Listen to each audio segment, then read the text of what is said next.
At my kid's birthday party, my sister-in-law claimed the gifts for her own children and made mine leave. But the next day, Grandma's unexpected inheritance turned everything around. "They don't deserve these presents," my sister-in-law, Amanda, hissed, snatching the carefully wrapped gifts from my children's hands. "My kids come from better breeding. These should be theirs." I stood frozen in my mother-in-law's elegant living room, watching in horror as my twins, Emily and James, both having just turned 8, clutched each other, tears streaming down their faces. The birthday party I'd spent weeks planning was crumbling before my eyes. My name is Olivia, and I never thought I'd see my children kicked out of their own birthday celebration.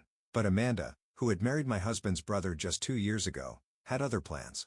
"Mom," Emily whispered, her voice trembling, "why is Aunt Amanda taking our presents?" Before I could answer, Amanda's shrill voice cut through the air. "Because your cousins, Sophia and Alexander, actually deserve nice things. Look at them. They're wearing Gucci. And what are you wearing? Target." She sneered at their carefully chosen party outfits, ones I had saved for 3 months to buy. The other parents at the party shifted uncomfortably, trying to shield their children from the scene unfolding.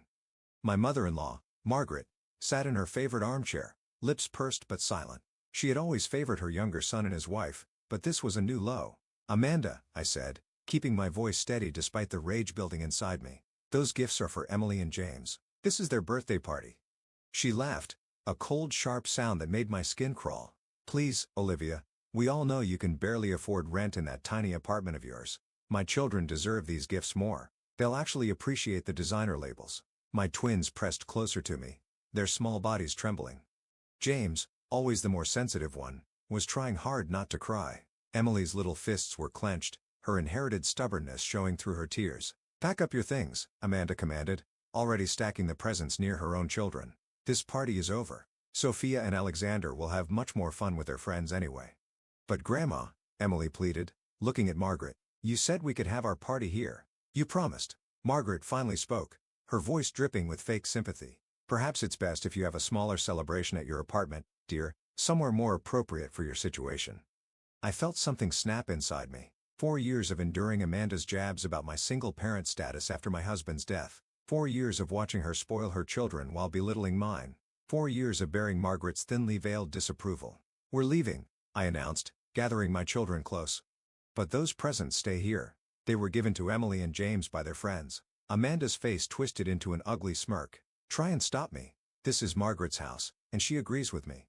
"Don't you, Margaret?" My mother-in-law nodded, not even looking at my children's devastated faces. "Amanda's right, Olivia. Perhaps this is for the best." As I helped my twins gather their coats, Amanda's voice carried across the room.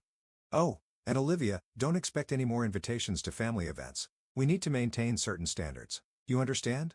I guided my crying children toward the door, their unopened presents remaining behind in Amanda's greedy hands. But just as we reached the entrance, an elderly voice rang out. "And just what do you think you're doing to my great-grandchildren?" Everyone turned to see Grandma Rose, Margaret's mother, standing in the doorway. At 92, she was still sharp as a tack and the family matriarch. Her eyes took in the scene: my tearful children, Amanda's smug face, the pile of relocated presents. "I was just coming to wish the twins a happy birthday," she said, her voice carrying the weight of decades of authority. "Would someone like to explain why they're leaving their own party?" Amanda's confidence wavered slightly. "Rose, we were just reorganizing things. The children, save it." Grandma Rose cut her off. "Margaret, Amanda, my study now." She turned to me and the twins, her stern expression softening. "Olivia dear, please wait here with the children. This won't take long." As the 3 women disappeared into Grandma Rose's study, I held my twins close, wondering what could possibly make this situation right. Emily and James had already seen their family's true colors. How do you undo that kind of hurt? What I didn't know then was that Grandma Rose had already set wheels in motion that would change everything. The inheritance letter sitting in her desk drawer, freshly updated just that morning, was about to turn Amanda's perfect world upside down. But for now, I just held my children, whispering promises that everything would be okay, even as I wondered how we would ever recover from this betrayal. The muffled voices from the study grew louder, and I knew this birthday party was just the beginning of something much bigger than a few stolen presents. The study door burst open, and Amanda stormed out, her face flushed with anger. Margaret followed, looking unusually pale. Grandma Rose emerged last, her expression stern but satisfied. "Emily, James," Grandma Rose called. "Come here, my darlings." My twins approached cautiously, still shaken from earlier events. "Your party isn't over. In fact, it's moving to my house, the big one by the lake. Everyone's invited. She paused, looking pointedly at Amanda. Except those who don't understand the meaning of family. Amanda's mouth fell open. But, Rose, you can't. I can and I will. Grandma Rose cut her off. The cars are already on their way to transport the guests. Margaret, help gather the presents. The ones that actually belong to Emily and James. I watched in amazement as the power dynamic shifted. Amanda stood frozen. Her designer dress suddenly looking cheap against her petty behavior. Her own children, Sophia and Alexander, looked confused as the other kids excitedly gathered their things for the move to Grandma's lake house. But what about my children? Amanda demanded. They deserve a mother who teaches them kindness, Grandma Rose interrupted. Until that happens, perhaps it's best if you all take some time to reflect on your behavior. As we drove to the lake house, Emily and James's spirits began to lift. Grandma Rose's estate was magnificent. A sprawling property with manicured gardens and a private beach. It was a place they had only visited twice before, as Amanda usually monopolized family gatherings there. The party that followed was everything my twins deserved. Somehow, Grandma Rose had arranged for a professional cake decorator to arrive, creating a masterpiece that put Amanda's original store-bought cake to shame. Games were organized on the lawn, and every child got a turn on the paddle boats. Mom, James whispered during a quiet moment, why does Aunt Amanda hate us so much? My heart ached at his question. She doesn't hate you, sweetheart. Some people just forget what really matters in life. Money, Emily chimed in, wise beyond her years, that's all she cares about. Before I could respond, Grandma Rose appeared beside us.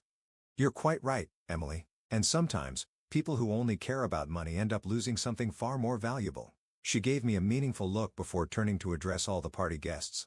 Before we cut the cake, I have an announcement to make. The children gathered around, faces sticky with ice cream and excitement. Even the other parents seemed intrigued. Today, I witnessed something that broke my heart, Grandma Rose began.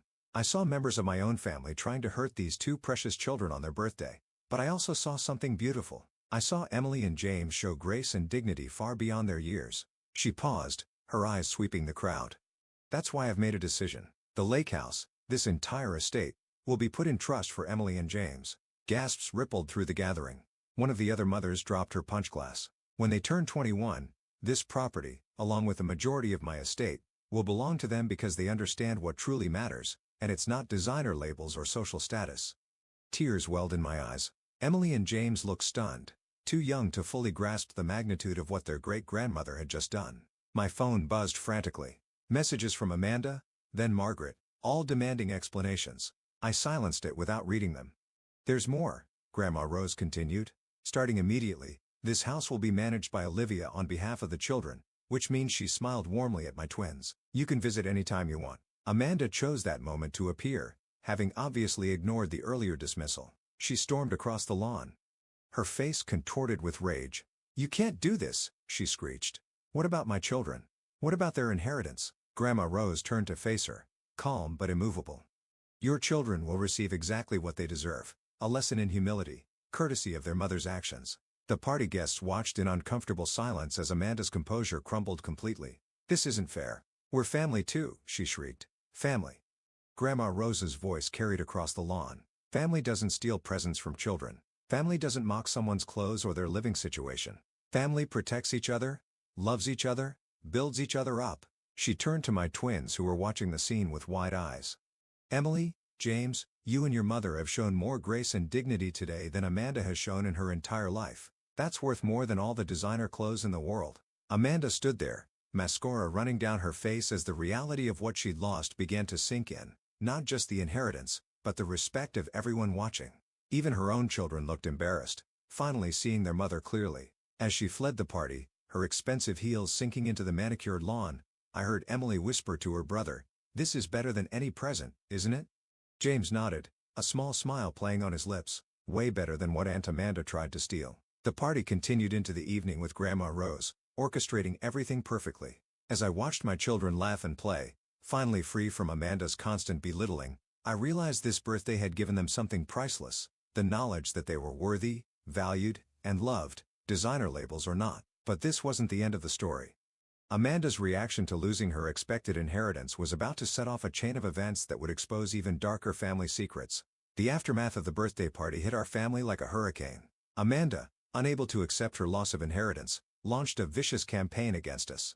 She began spreading rumors that I had manipulated Grandma Rose, claiming I'd somehow coerced her into changing her will. But what Amanda didn't know was that Grandma Rose had documented everything. She'd been watching, waiting, collecting evidence of Amanda's behavior for years. 3 days after the party, we all received an email from Grandma Rose's lawyer. Attached was a video compilation. Dozens of security camera clips showing Amanda's treatment of my children over the years, clips of her mocking their clothes when she thought no one was watching, of her telling her own children not to play with those poor cousins, of her deliberately excluding them from family photos. I installed those cameras after I noticed things going missing from my house, Grandma Rose explained during Sunday tea. I never expected to capture such cruelty instead of theft. The most damning clip was from just before the birthday party. Amanda and Margaret in the kitchen, plotting to hijack the celebration. Once we get those presents, we'll have proof they're accepting handouts. Amanda's voice rang clear through the security footage. Then we can convince Rose they're not fit to inherit anything. Margaret's response was equally shocking. It's for the best. That whole branch of the family is an embarrassment. When that video circulated through the family group chat, the silence was deafening. Then the messages started pouring in. Aunts, uncles, cousins, all expressing their horror at Amanda and Margaret's behavior, but Amanda wasn't done. She showed up at my apartment one evening, her expensive car blocking my parking spot. "You think you've won?" she spat as I walked my children inside. "I've hired a lawyer. We'll prove Rose isn't competent to make these decisions." I turned to face her, making sure Emily and James were safely inside. "The only thing you'll prove is how low you're willing to sink." Her face twisted with rage. "At least I'm not living off my dead husband's insurance money." "Actually," another voice cut through the tension.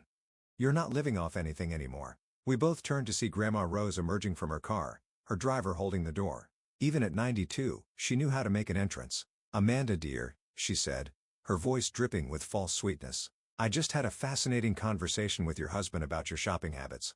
Apparently, you've been using his business account to fund your designer wardrobe. He's quite upset about it." Amanda's face went pale. "You didn't." "Oh, but I did.